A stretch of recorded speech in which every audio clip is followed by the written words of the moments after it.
സുന്ദരമായൊരു പ്ലാച്ചിക്കാവ് ഗ്രാമവും അവിടെ crime rate തീരെ കുറവുള്ളൊരു പോലീസ് സ്റ്റേഷനും. ആ ഗ്രാമത്തിൽ ആകെയുള്ളൊരു കള്ളൻ വല്ല അടക്കയോ വാഴക്കുലയോ തേങ്ങയോ മോഷ്ടിക്കുന്നവൻ.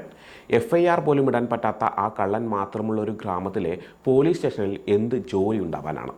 ആ സ്റ്റേഷനിലെ SI സച്ചിന് ഒരു കേസ് പോലും തെളിയിച്ച പരിചയമില്ല. അവിടെ ഒരു കൊലപാതകം നടന്നാൽ എന്താകും അവസ്ഥ? ഒന്നിനു പിറകെ പിന്നെയും പിന്നെയും കൊലപാതകം നടന്നാലോ? SI സച്ചിനും ടീമും മാത്രമല്ല, കാഴ്ചക്കാരും ഞെട്ടേണ്ടതാണ്. ഗ്രാമത്തിലെ പണിയില്ലാത്ത പോലീസുകാരെ അന്വേഷണത്തിൽ സഹായിക്കുന്ന നാടൻ ഡിറ്റക്റ്റീവാണ് ഉജ്ജ്വലൻ. കിണ്ടിയും കിണ്ണവും കളവ് പോയാലും ആടിനെയും കോഴിയെയും കളവ് പോയാലും നാട്ടുകാർ പോലീസ് സ്റ്റേഷനിലല്ല, ഡിറ്റക്റ്റീവ് ഉജ്ജ്വലിനെയാണ് വിശ്വാസം അർപ്പിച്ചിരിക്കുന്നത്. ഇത്തരത്തിൽ രസകരമായൊരു കഥാതന്തുവാണ് ഡിറ്റക്റ്റീവ് ഉജ്ജ്വലനായി രചയിതാക്കളും സംവിധായകരുമായ ഇന്ദ്രനീൽ ഗോപികൃഷ്ണനും രാഹുൽ ജിയും ഒരുക്കിയിരിക്കുന്നത്. പക്ഷേ കഥയുടെ മനോഹാരിത തിരക്കഥയ്ക്ക് നൽകാനാവാതെ പോയത് ഡിറ്റക്റ്റീവ് ഉജ്ജ്വലൻ്റെ പ്രധാന പോരായ്മയായി. എഴുതി തയ്യാറാക്കിയ വഴിയിലൂടെ സിനിമ സഞ്ചരിക്കുന്നത് ബോധതലത്തിൽ തന്നെ പ്രകടമായിരുന്നു. ഇത്രയും നാൾ കണ്ട കഥാപാത്രത്തിൽ നിന്നും വേഷത്തിലും ഭാവത്തിലും കലാഭവൻ നവാസിനൊരു മാറ്റം നൽകിയതാണ് ഡിറ്റക്റ്റീവ് ഉജ്ജ്വലനിലെ ഒരേ ഒരു പരീക്ഷണം. അത് വിജയകരമായി അവതരിപ്പിക്കാൻ നവാസിനായിട്ടുമുണ്ട്. നാടൻ ഡിറ്റക്റ്റീവ് ഉജ്ജ്വലനെ ഉജ്ജ്വലമായി അവതരിപ്പിക്കാൻ ശ്രമിക്കുന്ന ഭാഗങ്ങളിലൊക്കെ പല സമയങ്ങളിലായി പല സിനിമകളിൽ കണ്ടതായി പ്രേക്ഷകർക്ക് തോന്നുന്നുണ്ടെങ്കിൽ അതിനവരെ കുറ്റം പറഞ്ഞിട്ട് കാര്യമില്ല.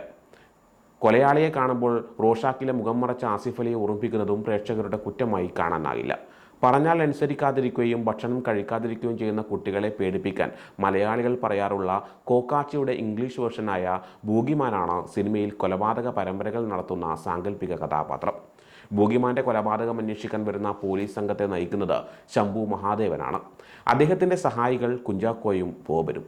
ശംഭു മഹാദേവൻ്റെ വാഹന നമ്പർ ബൂഗിമാൻ്റെ പേര് ഓർമ്മിപ്പിക്കുന്ന BM എന്നാണ് ആരംഭിക്കുന്നത്. അന്വേഷണ സംഘം സഞ്ചരിക്കുന്നത് മഞ്ഞ നിറത്തിലുള്ള കാറിൽ. ആകെ ഒരു നാടകീയതയുണ്ടാക്കാനുള്ള എല്ലാ ശ്രമങ്ങളും ഇതിലെല്ലാം ഒളിച്ചു വെച്ചിട്ടുണ്ട്. എന്നാൽ അവയൊന്നും ഉദ്ദേശിച്ച പോലെ പ്രേക്ഷകരിലേക്ക് എത്തിക്കാൻ സാധിക്കാതെ പോകുന്നത് സിനിമയെ സംബന്ധിച്ചിടത്തോളം വലിയ നഷ്ടമാണ്.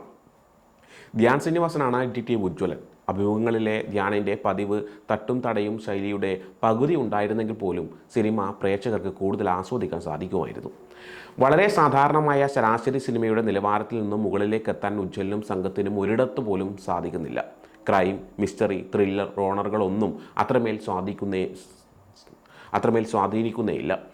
അടുത്തത് എന്ത് സംഭവിക്കുമെന്ന് പ്രേക്ഷകനെ പ്രവചിക്കാൻ സാധിക്കുന്നതിനും പുറമെ പലയിടങ്ങളിലും സംഭവഗതികൾ പ്രധാന കഥാപാത്രത്തിന് പറഞ്ഞ് മനസ്സിലാക്കി തരേണ്ട അവസ്ഥയുണ്ട്. സസ്പെൻസ് പോലെ തുടരുന്ന ചില ദുരൂഹതകൾ മാത്രമാണ് ഡിറ്റക്റ്റീവ് ഉജ്ജ്വലനിൽ പ്രേക്ഷകനെ ആശങ്കയിലോ മുൾമുനയിലോ നിർത്തുന്ന സംഗതികൾ. അതാകട്ടെ അവസാനം വരെ തുടരുകയും പ്രേക്ഷകരെ ബോധ്യപ്പെടുത്താതെ അവസാനിപ്പിക്കുകയും ചെയ്യുന്നു.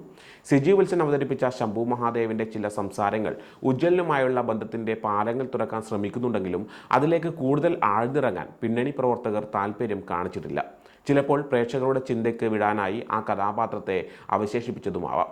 വ്യത്യസ്ത പ്രമേയങ്ങൾ സിനിമയാക്കി പ്രേക്ഷകരിലെത്തിച്ച സോഫിയ പോളിൻ്റെ വീക്കെൻഡ് സിനിമാറ്റിക് യൂണിവേഴ്സ് ബ്ലാക്ക് ഹ്യൂമറിൽ പൊതിഞ്ഞൊരു വിഷയമാണ് ഡിറ്റക്റ്റീവ് ഉജ്ജ്വലിലൂടെ പറയാൻ ശ്രമിച്ചത്. ക്ലൈമാക്സിന് ശേഷം സിനിമ അവസാനിച്ചുവെന്ന് കരുതുമ്പോഴാണ് ടെയിൽ എൻഡ് വരുന്നത്. പിന്നാലെ എൻഡ് ക്രെഡിറ്റ് കാണിച്ചതിന് ശേഷം അടുത്തൊരു സിനിമയുടെ വലിയ സൂചന കൂടി കാണിച്ചാണ് ഡിറ്റക്റ്റീവ് ഉജ്ജ്വലൻ അവസാനിക്കുന്നത്. എന്തോ വലുത് വരാനിരിക്കുന്നുവെന്നൊരു തോന്നൽ സൃഷ്ടിക്കുന്നുണ്ട്. റമീസ് മുസ്തഫയാണ് സിനിമയ്ക്കായി സംഗീതം നൽകിയിരിക്കുന്നത്. പ്രേം അക്കാട്ടും ശ്രയന്തി ഹരിചരണുമാണ് ക്യാമറ ചലിപ്പിച്ചത്.